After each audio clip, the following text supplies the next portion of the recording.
Hello বন্ধুরা, আমি মাম্পি। আমার নতুন একটি রান্নার ভিডিওতে তোমাদের সবাইকে জানাই স্বাগত। আজ তোমাদের করে দেখাবো ঝিঙে আলু পোস্ত।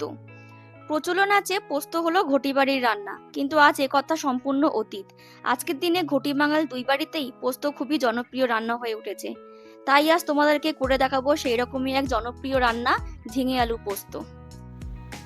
আজকে রান্নার জন্য যে উপকরণগুলো লাগছে চলো সেগুলো আগে তোমাদের দেখিয়ে দিই। এখানে আছে আলু। আলুগুলোকে আমি এরকম ছোট ছোট ডুমো ডুমো করে কেটে রেখেছি। এখানে আছে ঝিঙে, এখানে আছে দুটো চিরা কাঁচা লঙ্কা, এদিকে আছে নুন, চিনি, হলুদ গুঁড়ো আর ঝালের পরিমাণ অনুযায়ী কাঁচা লঙ্কা আর পোস্ত একসাথে বাটা। এই হচ্ছে আজকে রান্নার উপকরণ। এরপর কড়াই ভালো করে গরম করে নিয়ে তার মধ্যে সর্ষের তেল দিয়ে দেবো। আর সর্ষের তেলটা ভালো করে গরম হয়ে গেলে স্প্রেড করে নিয়ে এর মধ্যে কেটে রাখা আলুগুলোকে দিয়ে দেবো। তার মধ্যে স্বাদ অনুযায়ী নুন এবং হাফ চামচ হলুদ দিয়ে ভালো করে আলুটা একটু ভেজে নেব। এখানে নিশ্চয়ই লক্ষ্য করেছো যে আমি এখানে শুধু আলুগুলোকেই আগে ভেজে নিচ্ছি, কারণ ঝিঙে দিলে ঝিঙের মধ্যে যে জলটা থাকে তার জন্য আলুগুলো ভালো করে ভাজা হয় না। তাই প্রথমে আলুগুলোকে আলাদা করে ভেজে নিতে হবে, পরে ঝিঙে দিতে হবে। 1-1.5 মিনিট ভাজলেই আলুর গায়ে একটা লালচে রং ধরে যাবে, আর তখনই আমরা এখানে কেটে রাখা ঝিঙেগুলো দিয়ে দেবো।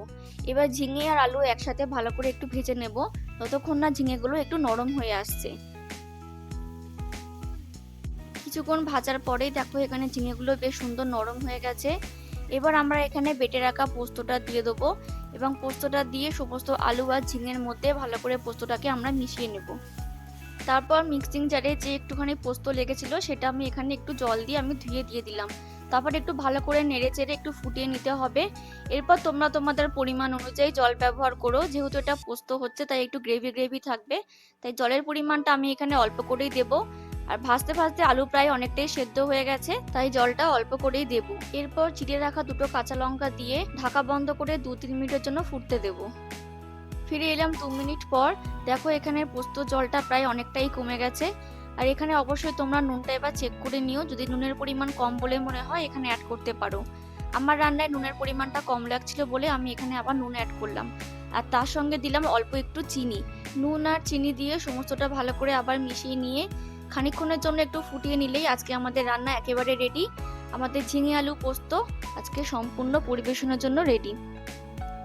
এই ছিল আমাদের আজকের রান্না। তাহলে বন্ধুরা, আজকে আমার রান্নাটা কেমন লাগলো প্লিজ কমেন্ট করে জানিও। ভালো লাগলে একটা লাইক করে দিও আর আমার চ্যানেলটাকে সাবস্ক্রাইব করে দিও। দেখা হবে পরের কোনো একটা রান্নার ভিডিওতে। ততক্ষণের জন্য ভালো থেকো, সুস্থ থেকো আর অবশ্যই সাবধানে থেকো। টাটা।